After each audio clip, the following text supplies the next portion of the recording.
먼저 우리 하나님의 말씀을 한 곡 같이 읽겠습니다. 신약 성경 사도행전 17장 11절 한 절 말씀입니다. 사도행전 17장 11절 한 절 말씀 우리 천천히 한번 다 같이 읽어보겠습니다.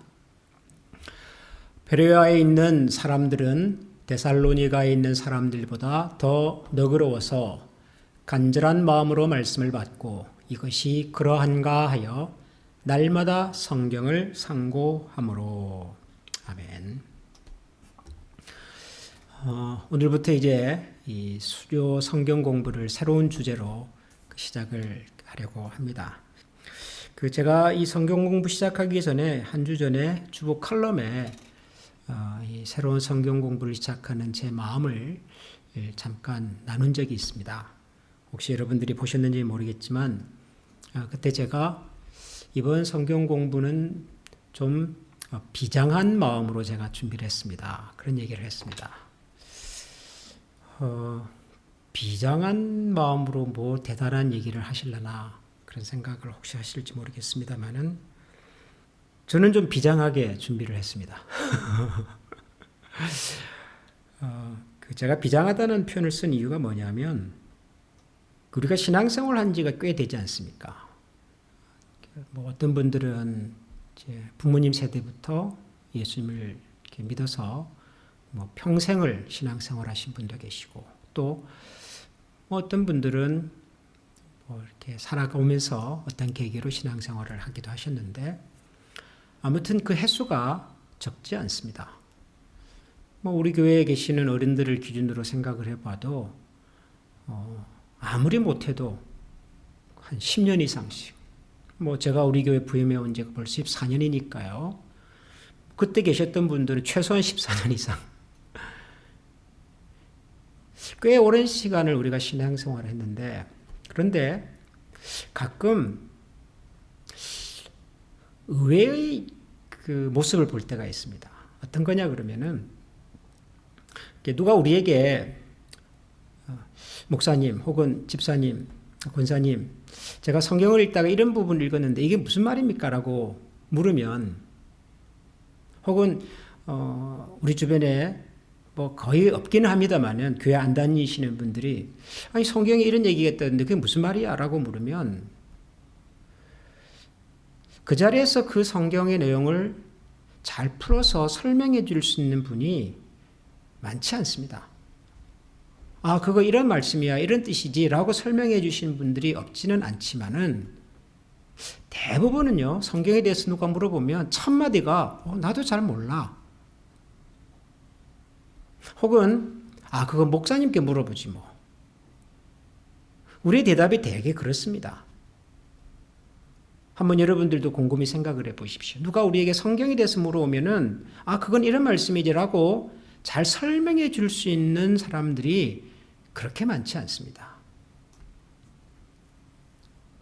그런데 우리가 다른 얘기를 한번 해볼까요? 예를 들어서 우리가 운동을 배운단 말이에요. 뭐 테니스를 배운다든지 수영을 배운다든지 뭐 우리 한국 남자분들이 좋아하는 골프를 배운다든지 운동을 배우면은 처음에 몇 개월은 레슨을 하지요. 우리가 레슨을 받지요. 테니스도 뭐 초급, 중급, 고급, 수영도 초급, 중급, 고급. 그렇게 한 두어 시즌을 하고 나면 그 다음에는 스스로 합니다. 그렇죠? 수영장에 가서 그 다음부터는 이제 자유 수영권을 끊어가지고 자기가 수영을 하지요. 테니스도 한 두 텀 정도 레슨을 받고 나면은 그 다음부터는 시합을 합니다.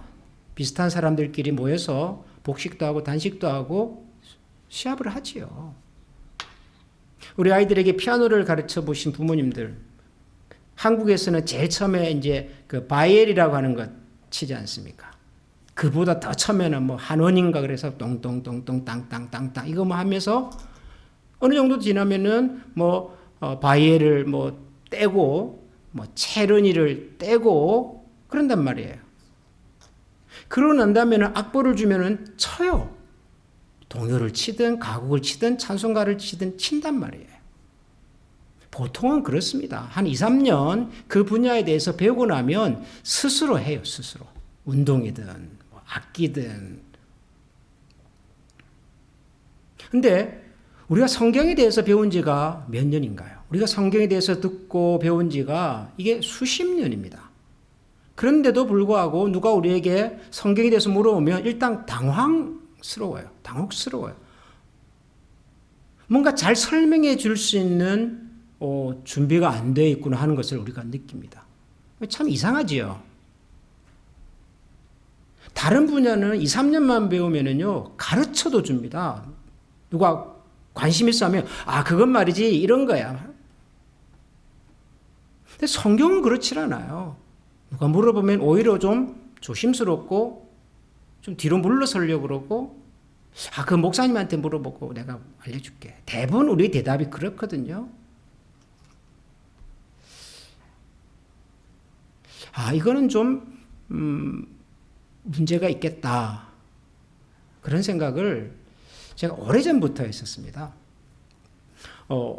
여러분들이 그렇다는 얘기가 아니라 제가 신앙생활을 해오면서 여러 번 그런 환경들과 경험들을 보면서 이건 좀 문제가 있구나. 우리가 신앙생활을 5년을 하고 10년을 하고 성경에 대해서 그렇게 많이 들었음에도 불구하고 여전히 우리는 성경을 스스로 읽고 누군가에게 설명해 줄 수 있는 준비가 안 되어 있구나. 그런 생각이 들더라고요.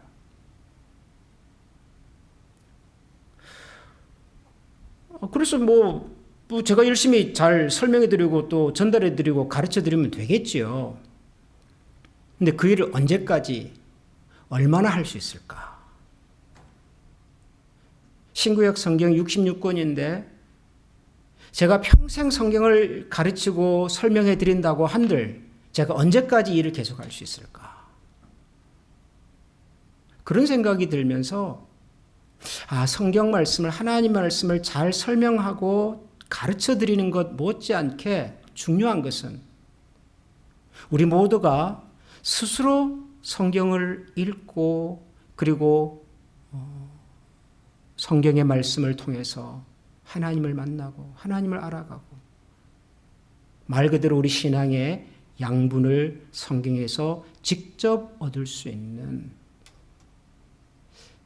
이런 준비를, 이런 훈련을 이제는 좀 말 그대로 비장하게 해야 되겠구나.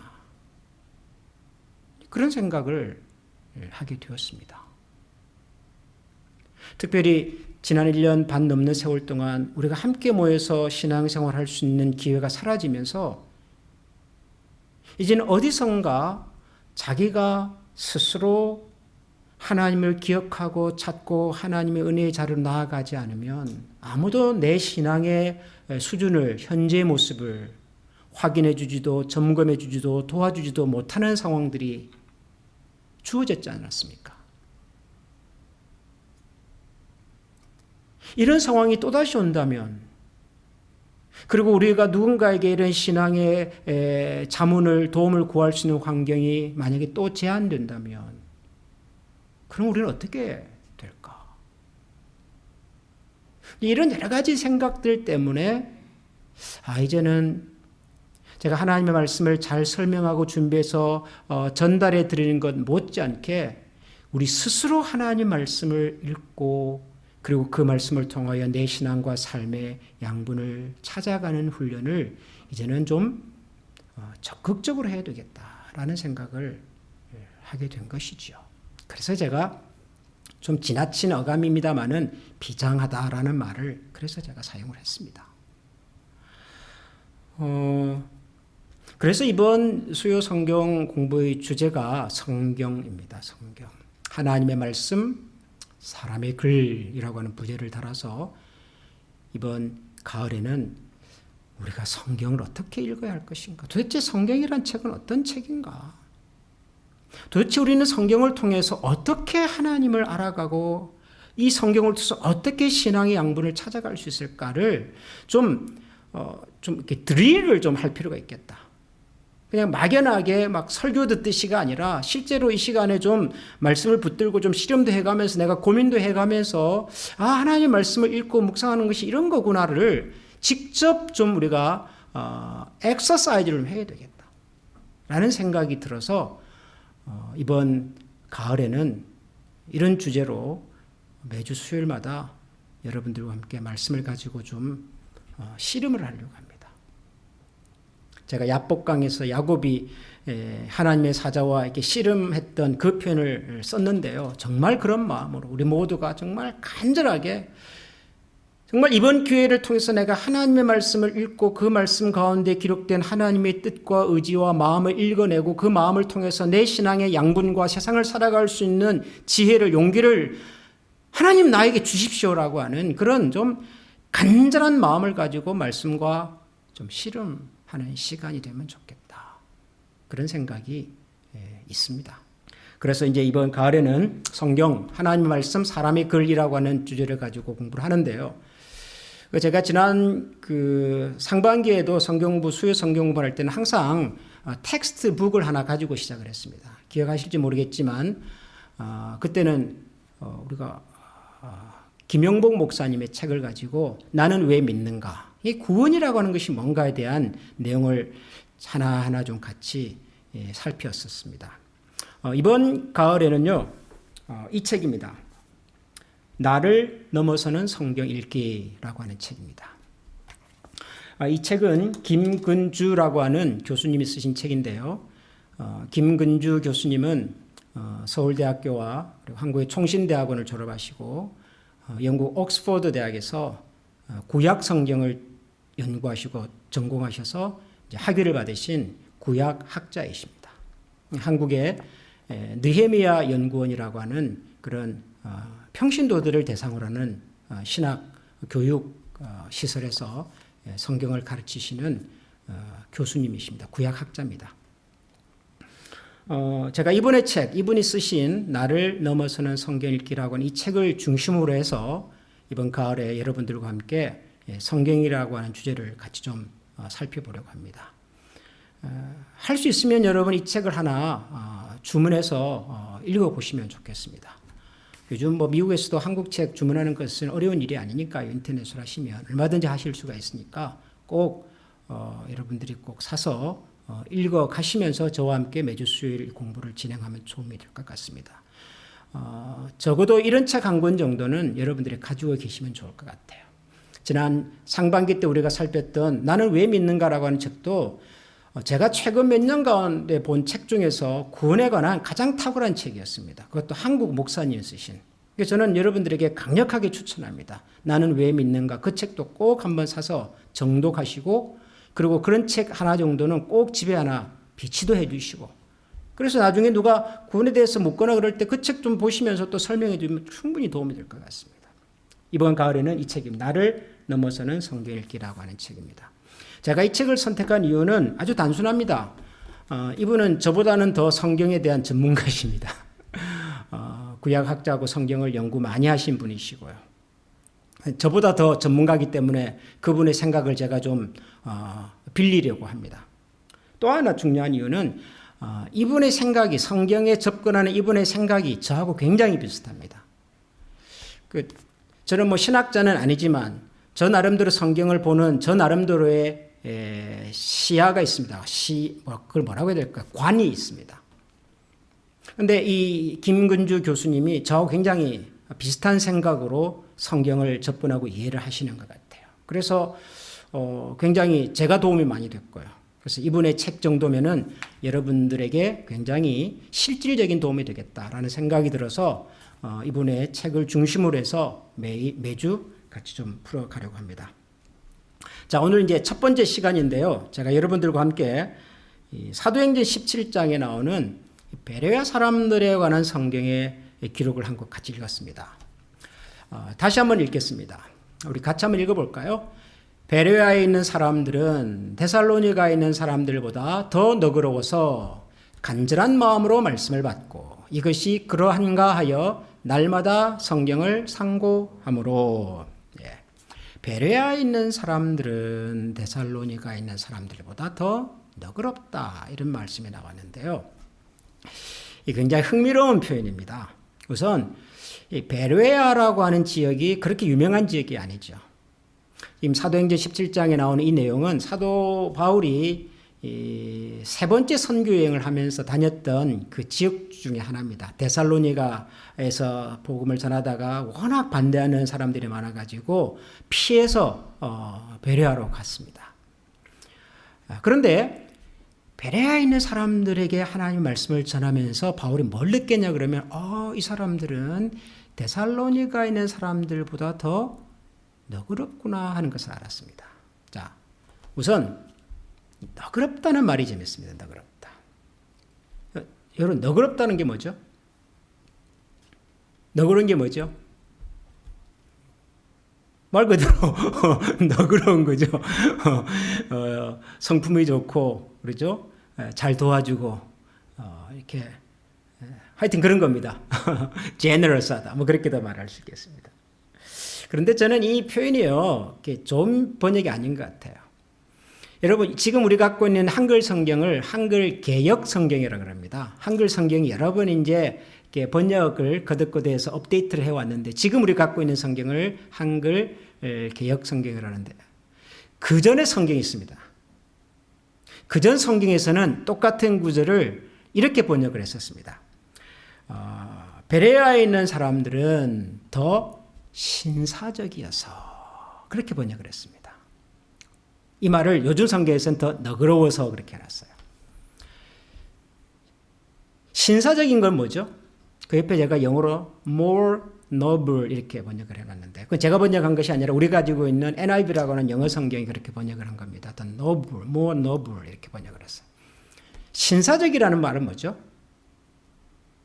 우선 여러분, 신사적이라는 말하고 너그럽다는 말은 좀 이렇게 해서 관련이 있어 보입니까? 좀 다른 느낌입니까? 어떻습니까? 여러분 보시기에. 뭐 전혀 상관이 없는 건 아닌데요. 그죠? 뭐 신사들이 대체로 좀 너그럽고 좀 여유가 있고 좀 그렇지 않습니까? 뭐 그런 면에서는 크게 뭐 완전히 다르다고 말할 수는 없으나 기본적으로 느끼는 첫 어감은 다르죠. 신사적이다라는 말은 뭐죠? 우리가 보통 어떤 경우에 신사적이라고 그럽니까? 누구를 보고 신사적이라고 그러죠?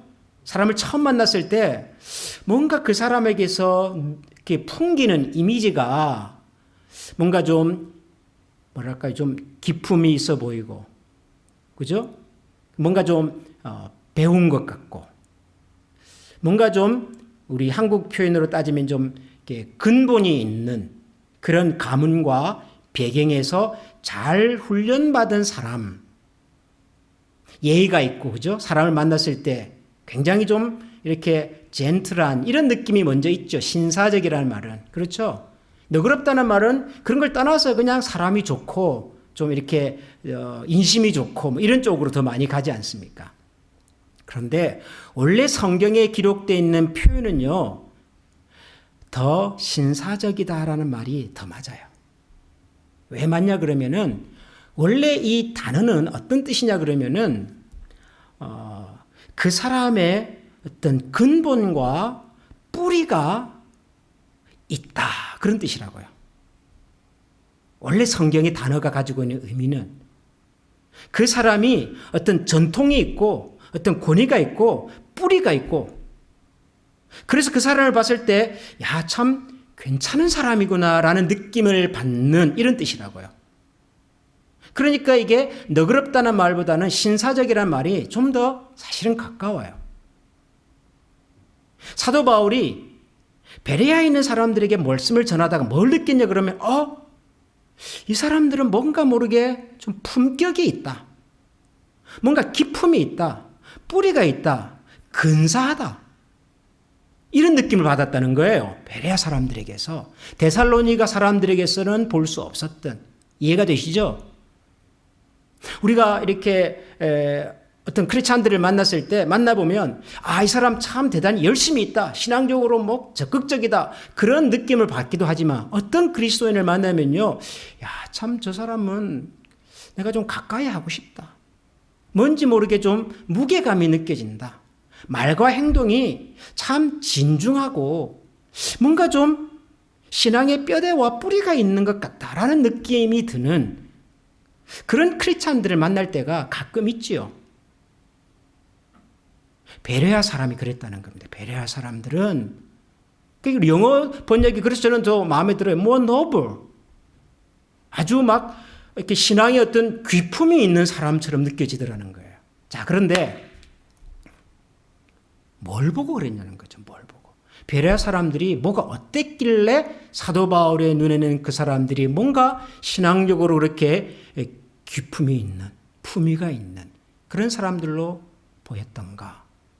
그 다음에 보니까 이런 말씀이 있어요. 그 사람들은 간절한 마음으로 말씀을 받고, 그 다음에 이것이 그러한가 하여 날마다 성경을 상고하였다. 두 가지를 말하고 있는데요. 첫 번째는 간절한 마음으로 말씀을 받고 그랬어요. 여러분, 간절한 마음으로 말씀을 받았다라고 하는 말을 들으면은 여러분 어떤 느낌이세요? 우리가 보통 간절한 마음으로 말씀을 받는다. 언제 쓰죠? 보통 우리가 이 간절한 마음으로 말씀을 받는다라고 하는 것은 대개 예를 들면 부흥회 때 우리 부흥회 가서 설교하시는 목사님 말씀을 정말 열심히 듣고 말씀을 전하시는 목사님이 말씀하실 때마다 아멘 아멘 하고 아주 열정적으로 막 기도하고 어떤 그런 느낌이 먼저 들어오는 단어 같아요. 그렇죠, 여러분? 간절한 마음으로 말씀을 받는다. 그 말은 아멘 아멘 하면서 말을 열정적으로 막 화답하면서 그렇게 듣는 것을 연상하게 합니다. 그런데 여러분, 이 간절한 마음이라고 하는 것은 그런 뜻이 사실은 아니에요. 왜 아니냐 그러면 여러분 보세요. 사도 바울이 베레아에 있는 사람들에게 복음을 전했습니다. 복음이 뭐죠? 바울이 전한 복음의 핵심이 뭐죠? 예수 그리스도의 죽음과 부활에 관한 얘기죠. 그런데 베레아 사람들은 사도 바울을 통해서 예수님의 죽음과 부활에 관한 얘기를 처음 들었습니다. 난생 처음 유대의 어떤 청년이 십자가에 달려서 죽었다가 사흘 만에 다시 살아나셨고 부활했다는 얘기를 난생 처음 들어요. 베레아 사람들은. 그렇죠. 그런데 처음 듣는 그 얘기를 듣고 베레아 사람들이 막 우리가 상상하는 것처럼 아멘 아멘 맞습니다 할렐루야 그랬겠습니까? 상식적으로 이해도 안 되는 얘기인데 사람이 죽었다가 살아난다는 것은 부활했다는 얘기는 상식적으로 납득이 안 가는 얘기인데 그런 얘기를 처음 듣는 사람들이 처음부터 뭐 아멘 할렐루야 그랬겠냐고요. 그건 아니었을 겁니다. 그러면 베레아 사람들이 간절한 마음으로 말씀을 받았다라고 하는 건 뭐죠? 사도 바울이 전하는 예수 그리스도의 죽음과 부활의 얘기가 비록 이해도 안 되고 난생 처음 듣는 일임에도 불구하고 귀담아 들었다는 거예요. 마음을 열고 진지하게 적극적으로 들었다는 거예요. 그래서 간절한 마음으로 말씀을 받았다라는 말을 영어로는 with great eagerness 이렇게 표현을 해요.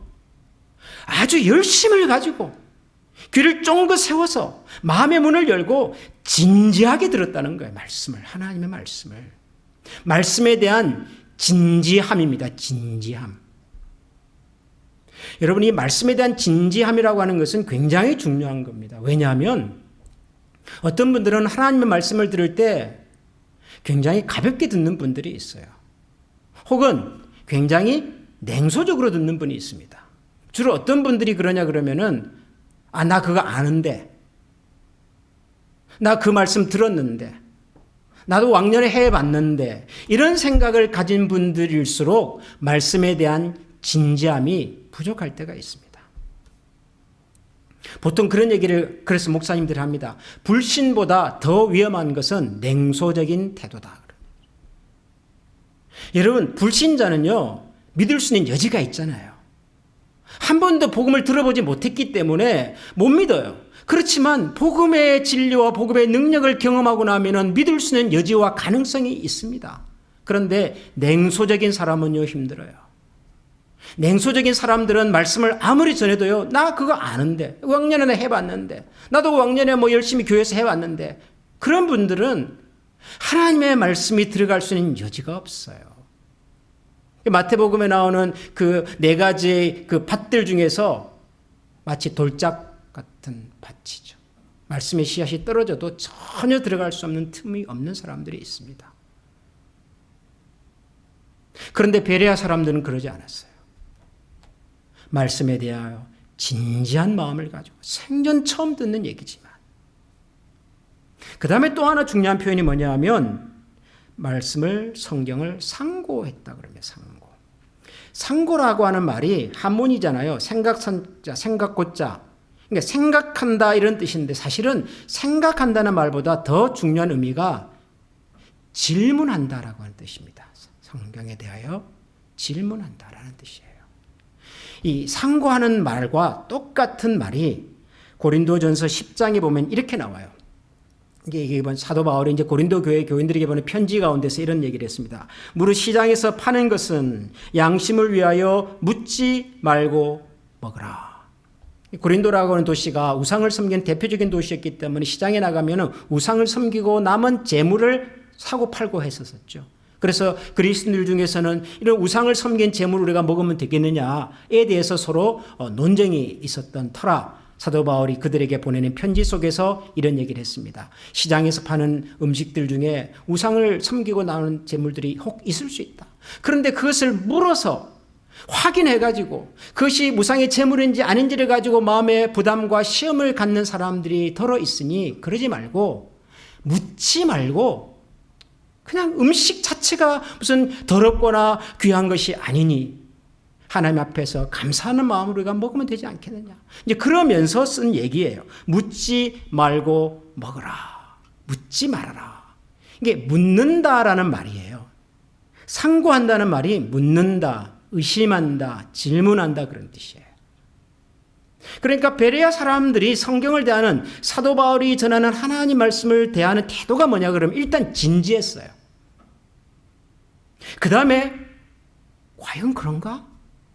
하나님의 말씀에 대해서 질문했어요. 과연 그 말씀이 그런가라고 생각을 했다는 거죠. 베레아 사람들은. 우리는 하나님의 말씀을 들을 때 질문하는 것을 좀 좀 부정적으로 보는 경향이 있습니다. 특히 우리 한국의 교회, 이 동양의 문화 속에서는요, 누군가가 얘기하는 것에 대해서 질문하는 것은 좀 경우에 어긋난다라는 생각을 가지고 있습니다. 물론 설교 시간에 목사님이 설교에 대해서 목사님 질문 있습니다. 그럴 수는 없겠지요.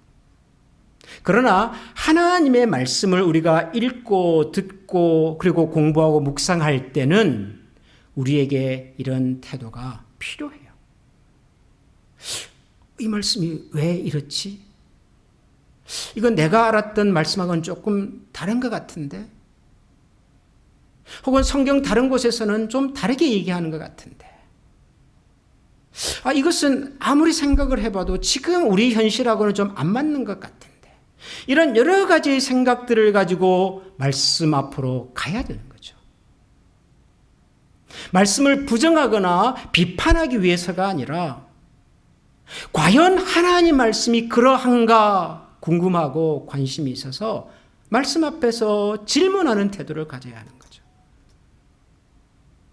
그러니까 사도 바울이 베레아 사람들을 향해서 그들은 신사적이다, 신앙에 기품이 있다라고 말했던 결정적인 이유 두 가지가 뭐냐면 베레아 사람들은 하나님의 말씀을 대할 때 진지함으로 대하고 그리고 그 하나님 말씀에 대하여 질문하더라는 거죠.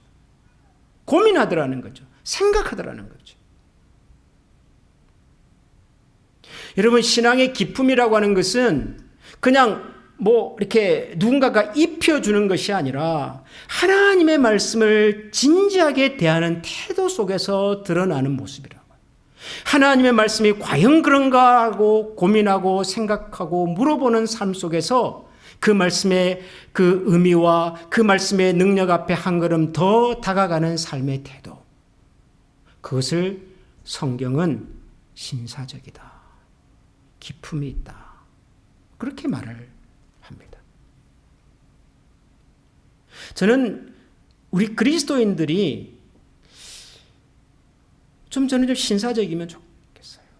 사도 바울이 베레아 사람들을 향해서 가졌던 마음 그대로 신앙의 기품이 좀 있으면 좋겠어요.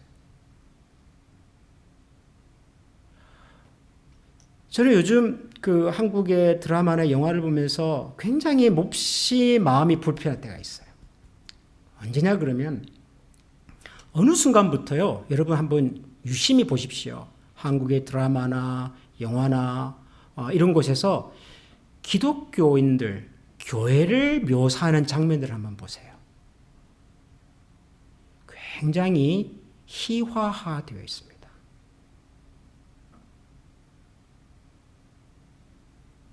기독교 신자들을요, 아주 비지성적이고 비이성적인 사람들로 묘사를 해요.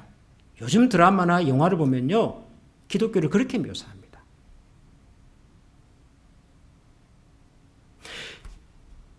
굉장히 이상한 사람인데, 사회적으로 지탄의 대상이고 말도 안 되는 말과 행동을 하고 사회적으로 정말 상종할 수 없는 그런 캐릭터를 만들어 놓고 그 다음에 그 사람이 교회 장로예요.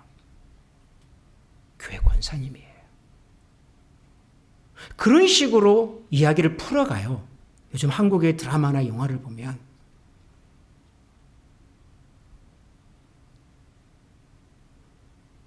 원죄가 누구한테 있을까요? 그 작가한테 있을까요?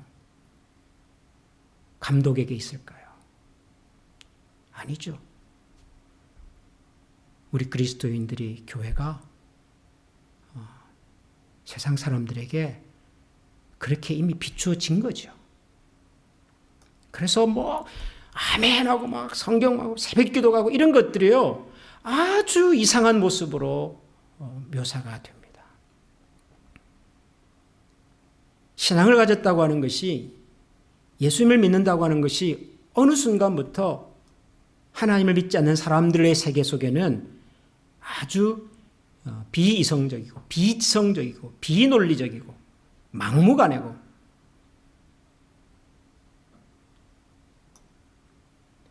참 마음이 아파요. 그런 장면들을 보면 속상하기도 하고. 그래서 상대적으로 더 이런 생각이 들었습니다. 베레아 사람들은 데살로니가에 있는 사람들보다 더 너그럽고 더 신사적이고, 생전 처음 예수 그리스도의 죽음과 부활에 대한 얘기를 들었으면서도 진지한 마음을 가지고서 정말 이 말씀이 그러한가 묻고 또 생각해보고 고민해보고, 그리고 그 말씀 속에서 답을 얻어보려고 애를 쓰는 그런 삶의 모습. 이런 진지함이, 이런 기품 있는 신앙의 모습이 우리 가운데 좀 있으면 좋겠다.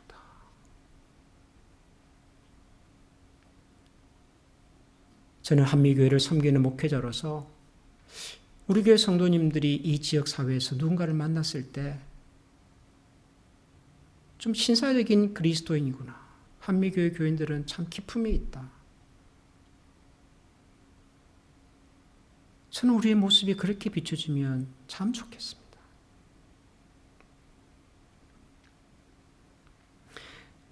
제가 우리 교회에 이제 등록하시는 분들과 그 미팅을 2번 하지 않습니까? 다음 주에도 한 가정에 이제 등록을 하는데요. 제가 등록하기 전에 3가지 당부를 합니다. 우리 교회 한미교회에 이제 등록을 하시면 우리의 가족이 되는 건데, 우리 교회 교인이 되는 건데, 제가 목사로서 3가지를 당부합니다. 그러면서 제가 당부하는 것이 있는데요. 그 중에 마지막 한 가지가 뭐냐 그러면은 이겁니다. 이거.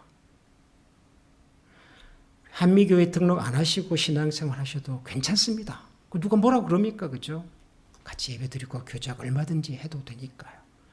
근데 만약에 등록을 하신다면 한미교회라고 하는 교회 공동체의 일원이 되어서, 가족이 되어서, 그래서 함께 신앙생활을 정말 하고자 한다면 한미교회 교인으로서의 이름에 대한 책임감을 가지고 살아주십시오. 제가 그런 부탁을 드립니다. 모든 부분에서 다 완벽하고 모든 부분에서 다 흠이 없어야 된다, 그런 뜻이 아니라, 내가 적어도 이 지역에서 예수 믿는 사람으로 살면서 한미교회 교인이라고 하는 사실이 나도 자랑스럽고, 그리고 내가 가족으로 함께 교제하는 교회 공동체 구성원들에게도 자랑스러울 수 있는. 만약에 그럴 자신이 없으면 등록 안 하시고 그냥 신앙생활 하셔도 아무런 문제가 없으니까. 제가 그런 당부를 드려요. 그리고 그렇게 하시겠다고 이제 말씀하시면 이제 등록 타고 그러는 거죠. 뭐 앞으로는 모르겠으나 적어도 처음에는 그런 약속이랄까요? 그런 마음의 좀 결단 같은 것이 저는 중요한 것 같아서. 기품이 있는 그리스도인, 신사적인 그리스도인 어떻게 될 수 있을까? 여러분 답은 딴 데 있지 않습니다.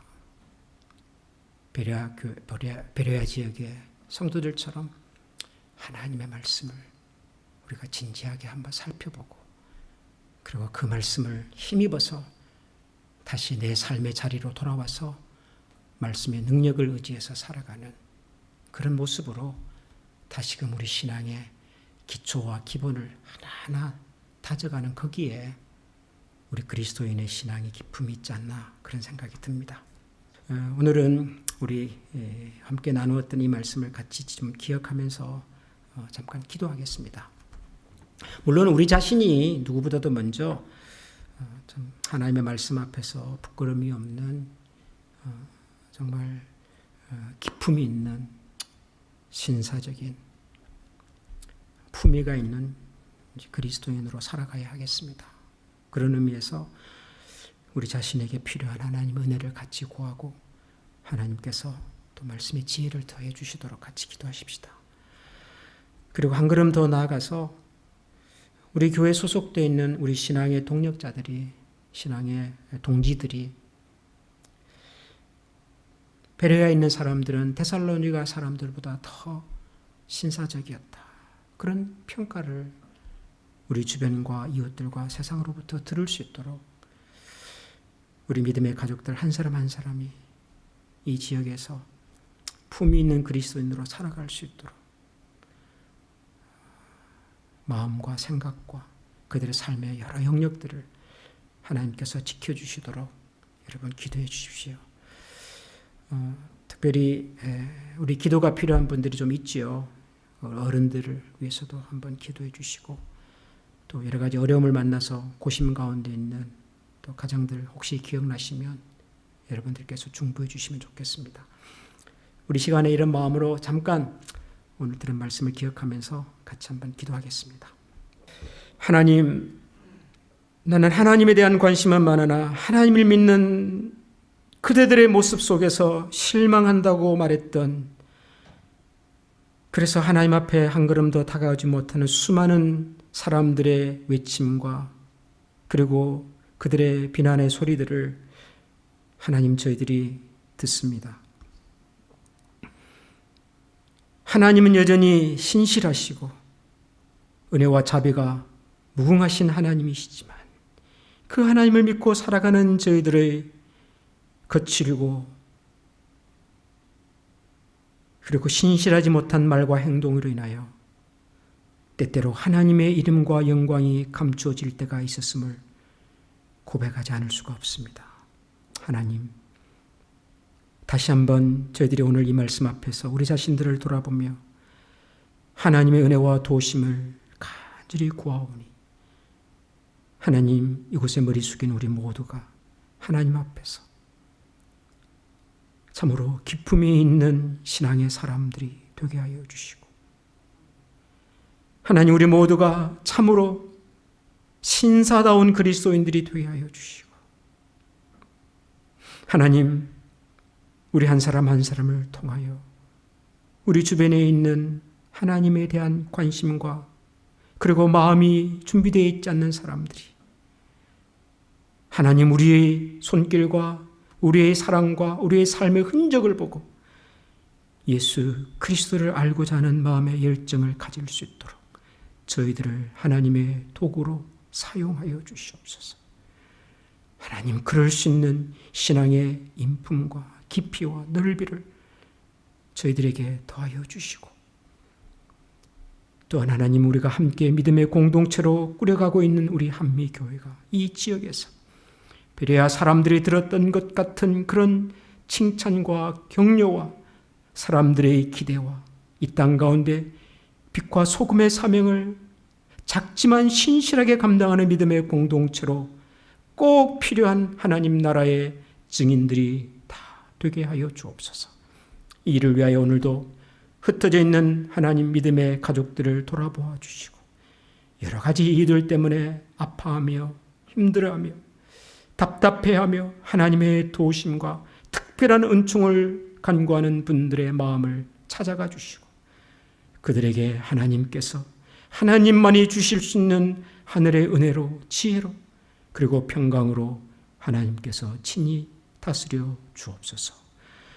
우리 구주 예수 그리스도 이름으로 감사하며 기도합니다. 아멘. 하늘에 계신 우리 아버지, 아버지의 이름을 거룩하게 하시며 아버지의 나라가 오게 하시며 아버지의 뜻이 하늘에서와 같이 땅에서도 이루어지게 하소서. 오늘 우리에게 일용할 양식을 주시고 우리가 우리에게 잘못한 사람을 용서하여 준 것 같이 우리 죄를 용서하여 주시고 우리를 시험에 빠지지 않게 하시고 악에서 구하소서. 나라와 권능과 영광이 영원히 아버지의 것입니다. 아멘.